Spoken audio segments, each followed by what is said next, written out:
देखो भाई, कल कौन सा फंक्शन होके चुका है? हनुमान जयंती। हनुमान जी को सब जानते हो? फरीदपुर में जितने मंदिर हैं सब में हनुमान जी का जन्मोत्सव मनाया गया। कहीं पर सुंदरकांड हुआ, कहीं पर हनुमान चालीसा हुआ, कहीं पर 56 भोग लगे, कहीं पर हवन हुआ, कहीं पर कीर्तन हुआ। हनुमान जी को सब ने प्रसन्न किया। देखो, हनुमान जी ऐसे देवता हैं, देवों के देव हैं। ऐसा कोई काम नहीं है जो हनुमान जी से नहीं हो सकता। देवों के देव महादेव कहा जाता है भगवान शिव को, और हनुमान जी जो हैं वो शिव का ही स्वरूप है। हनुमान जी की मम्मी का नाम था अंजना या अंजनी, कही जाता ना अंजनी के लाल। हनुमान जी की मम्मी का क्या नाम था? अंजनी। हाँ, और पापा कौन थे? पिताजी केसरी। उनका नाम था केसरी और मम्मी का नाम था अंजनी। केसरी के लाल और अंजनी के लाल दोनों कहे जाते थे। देखो, हनुमान जी का तुमने देखा होगा कि मुंह कैसा है, यहाँ से एकदम फूला हुआ है। ये कैसे हुआ था पता है? देखो, जब ये बहुत छोटे से थे, यहाँ बैठो, सीधे बैठो। जब ये बहुत छोटे से थे, इन्होंने देखा सुबह को जब सनराइज होता है तो लाल लाल होता है सूरज, एकदम रेड कलर। ये छोटे से थे, लेटे हुए थे, इन्होंने देखा सूरज को, ये समझे कि ये कोई फ्रूट है। एक छलांग मारी और गप करके सूरज को मुंह में रख लिया। अब जैसे ही सूरज को मुंह में रखा, चारों तरफ अंधेरा हो गया। जब सूरज नहीं रहेगा तो अंधेरा हो जाएगा, रूप अंधेरा। सारे देवता लोग घबरा गए, ये क्या हुआ, ये रात कैसे हो गई? तो इंद्रदेव ने क्या किया, इंद्रदेव को पता लग गया, तो इंद्रदेव ने उनके यहाँ पर प्रहार किया। यहाँ जो उन्होंने वज्र मारा तो उनकी एक थोड़ी दबी और मुंह में से निकल पड़े सूर्यदेव।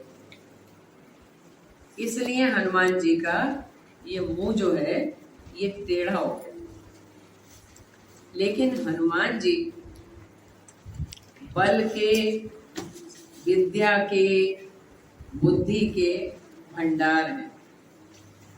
ये भगवान श्री राम के दूत बने, भगवान श्री राम की सेवा में रहे और बराबर राम का भजन करते रहे। जब रामचंद्र जी वनवास में गए थे तब वहां उनको हनुमान जी मिले थे, और हनुमान जी ने उनकी इतनी सहायता की, उनको सुग्रीव से मिलवाया, सीता जी का पता लगाने के लिए सागर पार करके गए।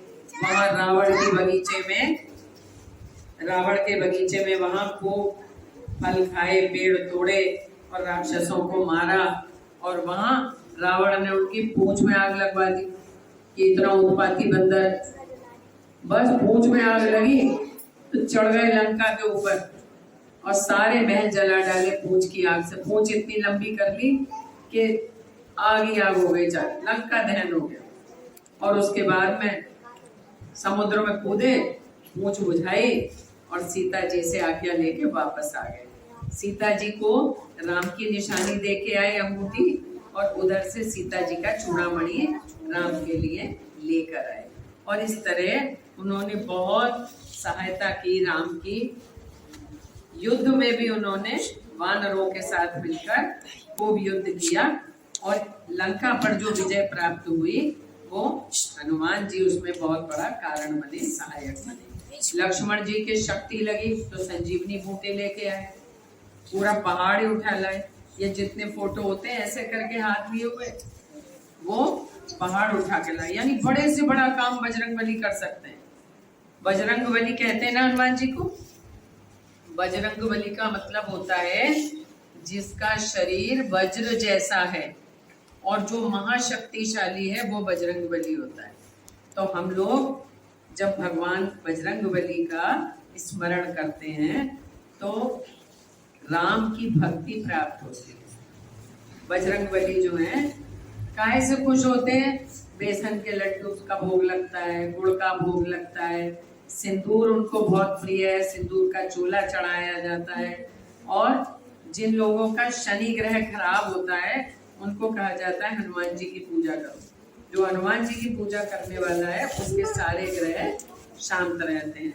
तो हमें भी बजरंगबली की, हनुमान जी की पूजा करनी चाहिए, उनसे प्रार्थना करनी चाहिए कि हे बजरंगबली हमें बुद्धि दो, विद्या दो, भक्ति दो, शक्ति दो और हमारा कल्याण करो। बोलो बजरंगबली महाराज की, बोलो हनुमान जी महाराज की, बोलो रामचंद्र जी महाराज की। शाबाश, थैंक यू।